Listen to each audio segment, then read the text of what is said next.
something different today. I'm going to be doing a Led Zeppelin retrospective. First 5 albums.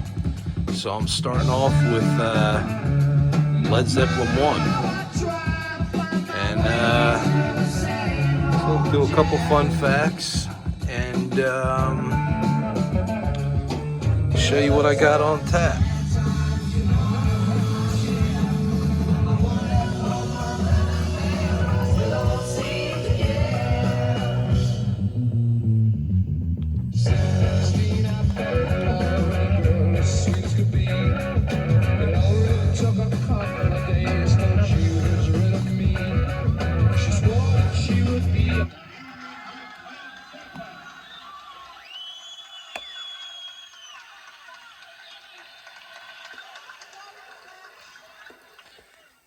All right.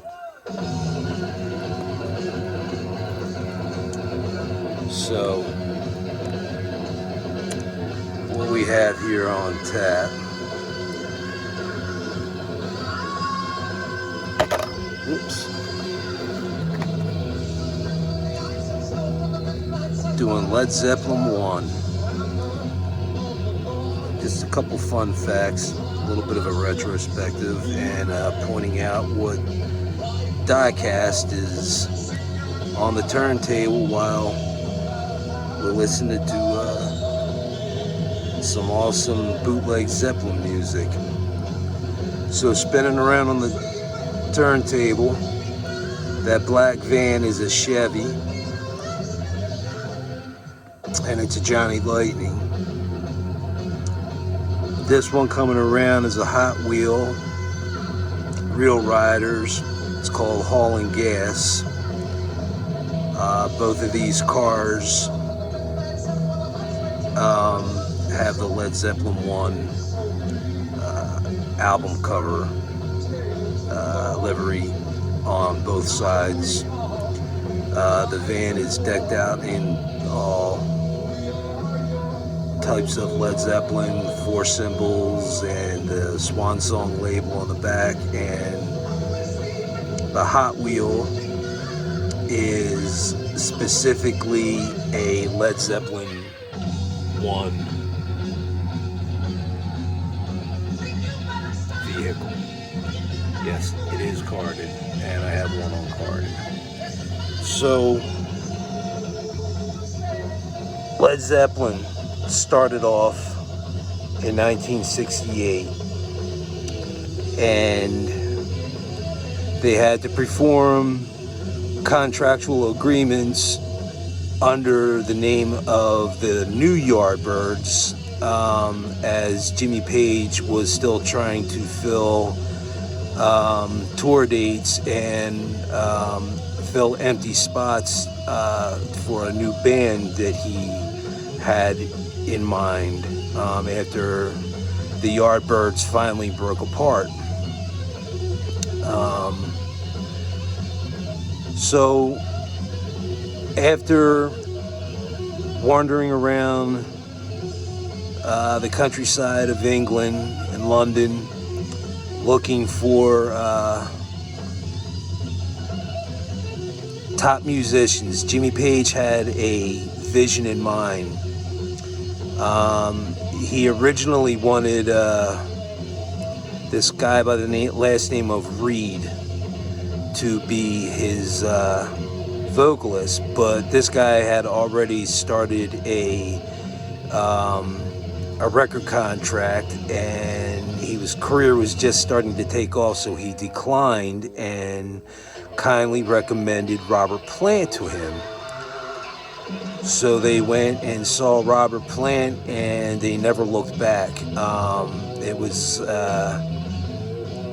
probably one of the most regrettable things in Reed's musical career to have declined an invitation to join Led Zeppelin. But who knows hindsight, you know what I mean? So Robert Plant is on board. Jimmy Page knew John Paul Jones from doing sessions work, so John Paul Jones was already on board with it. as they had talked about it in the past, about forming a band. As a matter of fact, they talked jokingly around with Keith Moon when they were out to dinner one night, and I believe Ron Wood was in on the conversation, and at the time I believe he was playing with Rod Stewart, but they were all together and talking about joining a band together, and Keith Moon jokingly said, with a bunch of us, this band would go down like a lead balloon.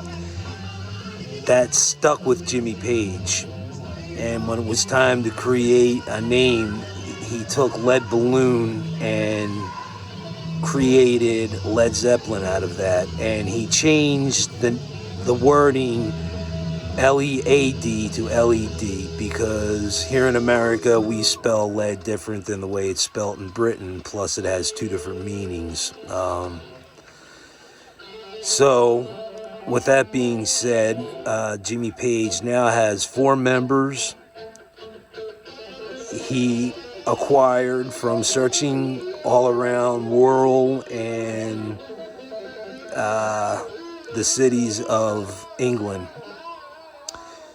He went on tour as the New Yardbirds. It was just enough for them to get their feet wet and gel together. But that didn't take too long, because in a recording studio that Jimmy Page had been renting out, they all got together, and the first song they all played is basically in the key of A, and it's a walking. It's just a walking blues pattern in the key of A, and they performed "The Train Kept a Rollin'" in the studio, and if I'm not mistaken, Jimmy Page does have a recording of it around somewhere. They did play it live several times in the early days, as they were trying to fill in their concert time with music, so they could give people what they wanted instead of just a short show.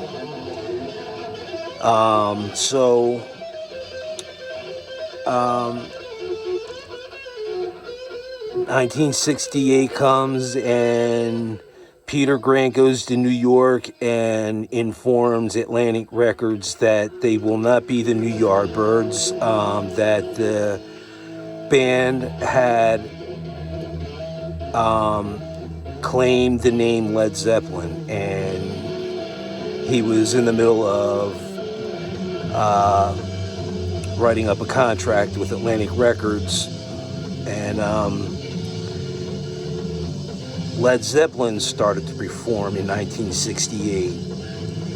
They were first introduced as the New Yardbirds, and then formerly known as the New Yardbirds, now known as Led Zeppelin. During this time, they were doing a lot of tour dates over in Europe and the smaller countries before they came back to America, because they wanted to build up their reputation and really get their feet wet and learn about each other and gel tight like a tight band has never gelled before. But this band has managed to pull that one off the first song they played together, which was "The Train Kept a Rollin'," and from that moment on they never looked back. So while they were on tour over in Europe in the early days of Led Zeppelin back in 68, I believe, I'm not exactly entirely sure of the country, but I believe it was Scandinavia. Eva von Zeppelin was not happy with the band's name, and she said the band would not be allowed to perform in her country using that name because she was a descendant of the famous Zeppelin makers back in the day. So Jimmy Page and the rest of the band agreed not to use the name Led Zeppelin in respect of Eva von Zeppelin. Instead, for one time only, Led Zeppelin was known as the Knobs. And that's how they performed in Scandinavia. I believe it was Scandinavia. So for one night only, Led Zeppelin was known as the Knobs. So while they were out promoting their first album, they were also, between cities and tour dates, they were going into the studio and recording Led Zeppelin 2. What was amazing about this is this album was recorded in under 32 hours while they were touring with their Led Zeppelin 1 album. And for anybody that knows Led Zeppelin and knows the magic that came out of Led Zeppelin 2 is just phenomenal that they were able to do that while they were on the road performing their material from Led Zeppelin 1. Jimmy Page had a vision and he had drive, and the band, Robert Plant, John Bonham, Bonzo, John Paul Jones, they were all on board, and they were each and equally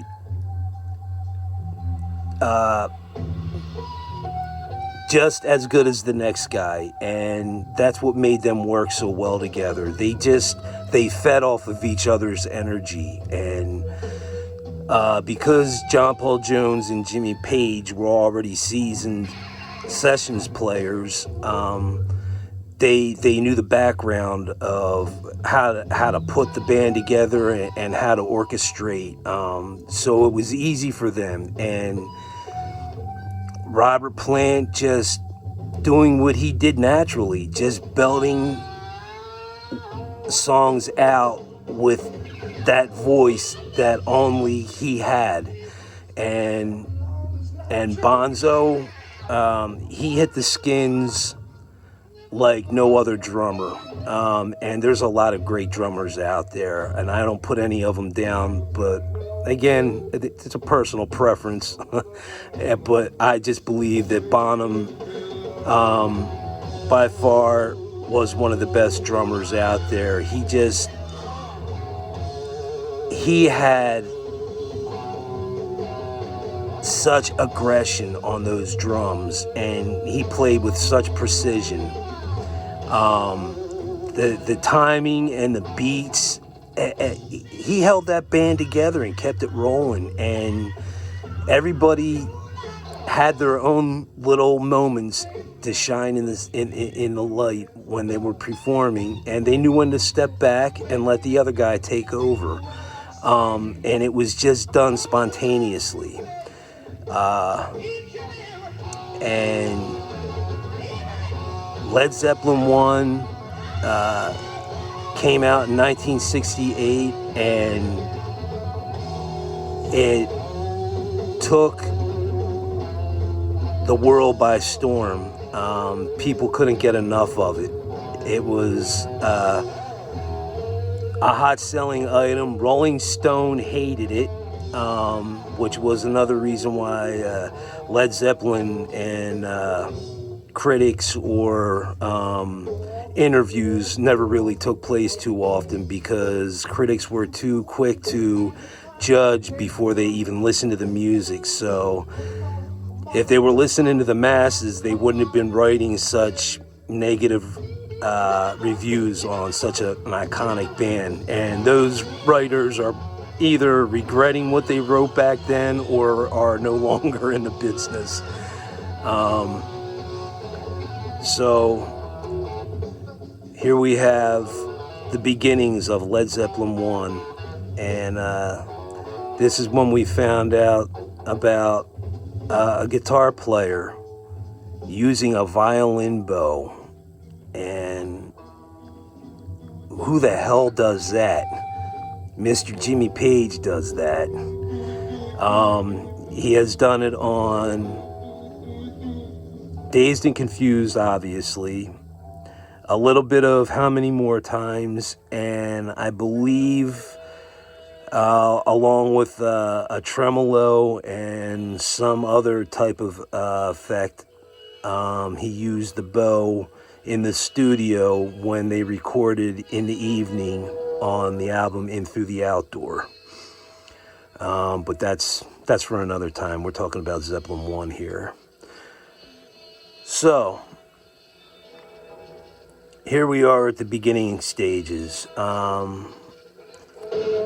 Gave you about 16 minutes of fun facts with Led Zeppelin. I didn't go crazy with playing the studio version because I don't want the YouTube Nazis knocking my video off because I played too much of a studio track. So that's why I cut the studio track short and started playing the bootlegs. But I will begin each Led Zeppelin retrospect with the beginning studio track. So my next video on the Led Zeppelin retrospect will be Led Zeppelin 2. I may do another video of some different cars later, but the Led Zeppelin 2 retrospect will be probably tomorrow. Tell me what you guys think of this, and I'll keep doing it. If it's something you're interested in, then yeah, I'll definitely keep doing it. But if it's kind of boring and not something you're really digging, let me know, and I'll stop that and just go back to doing other cars. I just thought this was kind of a perfect fit for the Wholelotazepp channel, and considering I got diecast to back up on what this is all about. But I'll leave this to you guys. I'll continue to do this all the way up to either Houses of the Holy or Physical Graffiti, or I'll just do this as a one-time Led Zeppelin 1 retrospect and leave it at that. I'll let you guys decide, but you know me, I'll continue with the Led Zeppelin theme, but I won't do a Led Zeppelin 2 this evening. If I do another video this evening, it'll probably be just some other cars that I haven't shown, and possibly another giveaway, possibly. We'll have to wait and see. Alright, so anyway, thanks for hanging out. I apologize for the movement of the camera. I'm just having a hard time trying to stand up here because I got a bad hip. Thanks for hanging out with me while I give some fun facts on Led Zeppelin 1, a retrospect. And I hope you enjoyed it. If not, I apologize, and we won't do the Zeppelin retrospect anymore. But if you guys like it, I will continue. So if you wouldn't mind, hit the subscribe button and like and share. I'd appreciate it. So until the next video, you guys stay safe, take care of yourselves, and for a couple people out there, you know who you are, thinking of you, get healthy. This is Rick, and you've been watching the Wholelotazepp channel. Thanks for hanging out while we talk diecast and listen to some cool music in the process. I'll see you on my next video.